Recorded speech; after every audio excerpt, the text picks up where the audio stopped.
और आइए अब सुनेंगे मध्य प्रदेश गृह एवं जेल मंत्री डॉक्टर नरोत्तम मिश्रा को।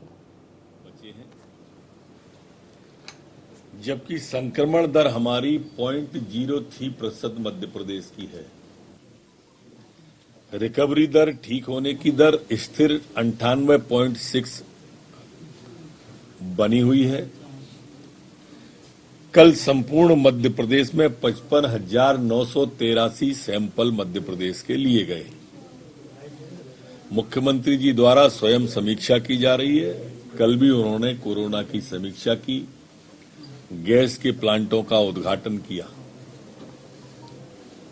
सर, कांग्रेस आज मौन व्रत कर रही है। उत्तर प्रदेश की जो घटना हुई है पूरे देश में और मध्य प्रदेश में भी, राजधानी में भी दिखेगा मौन व्रत। कांग्रेस का मौन देखना है तो कश्मीर पे देखो, और राजनीति देखना है तो लखीमपुर खीरी की देखो। ये वास्तव में मौन उनका राजनीतिक है, ये पॉलिटिकल ड्रामा है।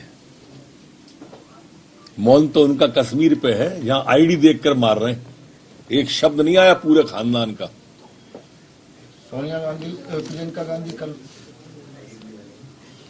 प्रियंका गांधी ने उपवास रखा है नवरात्रों का, और वो माता की अपने आप को भक्त बताती है। और कितने अच्छे दिन चाहिए आपको?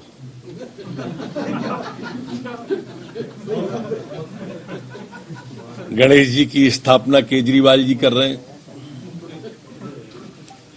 शहीदों को नमन केजरीवाल जी कर रहे हैं, प्रियंका गांधी जी मंत्र पढ़ रही हैं, ममता बनर्जी मंत्र पढ़ रही हैं, राहुल बाबा वैष्णो देवी की यात्रा कर रहे हैं। समझ में आ गया है कि देश का बहुसंख्यक हिंदू जागरूक हो गया है। ये बात ये अच्छी तरह से समझ गई हैं सब। सर, महाकाल के मंदिर में कल एक वीडियो पर डांस करते हुए एक लड़की ने एक अश्लील गाने पे डांस किया है महाकाल मंदिर के अंदर। बहुत गंभीर विषय है ये, और सरकार ने इसे बहुत गंभीरता से लिया है, और मैं आपत्तिजनक मांगता हूं। इसलिए भी मानता हूं कि लगातार तीसरी या चौथी घटना है, और वार्निंग भी देता हूं मैं इस तरह के जो भी लोग हैं उन्हें, कि अब अगर कोई शिकायत आई तो बहुत ज्यादा सख्ती हो जाएगी। इसलिए भावनाओं के साथ खिलवाड़ करने का, धार्मिक स्थानों पर इस तरह का बनाने का प्रयास न करें।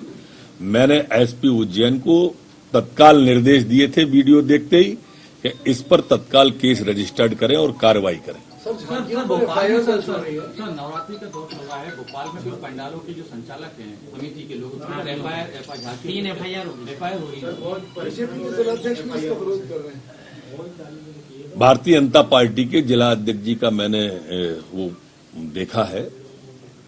मैं आज उनसे बात भी करूंगा, हमारे आदरणीय हैं वो, और इस तरह की क्यों घटना घटी इसको भी मैं ध्यान से आज बातचीत प्रशासन से करने वाला हूं, और आगे न हो, कोरोना नियमों के तहत हमारी झांकियां लगती रहें, इसकी भी आज चर्चा संपूर्ण करने वाला हूं। कमलनाथ 3 घंटे के लिए खंडवा जा रहे हैं।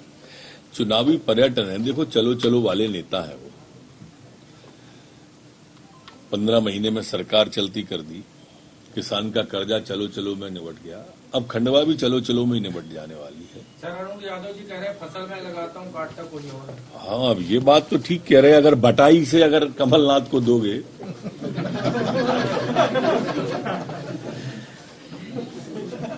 तो स्वाभाविक रूप से बागड़ तो खेत को खाएगी। आप बटाईदार भी तो देखो किसको दे रहे हो। आपने अरुण भैया इतिहास से सबक नहीं लिया। इतिहास से सबक लेते तो इनको बटाई पे देते ही नहीं।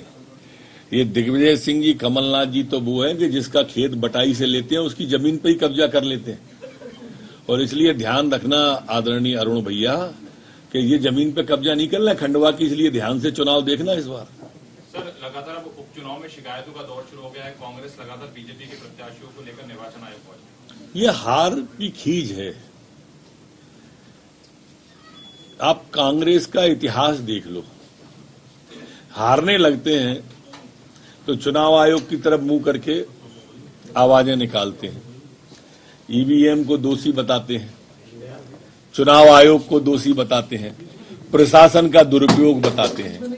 ये ऐसा नहीं है कि अभी कर रहे हैं, अब 28 सीटों के चुनाव की पुनरावृत्ति हो रही है। आप देखो उस समय की शिकायतें इनकी।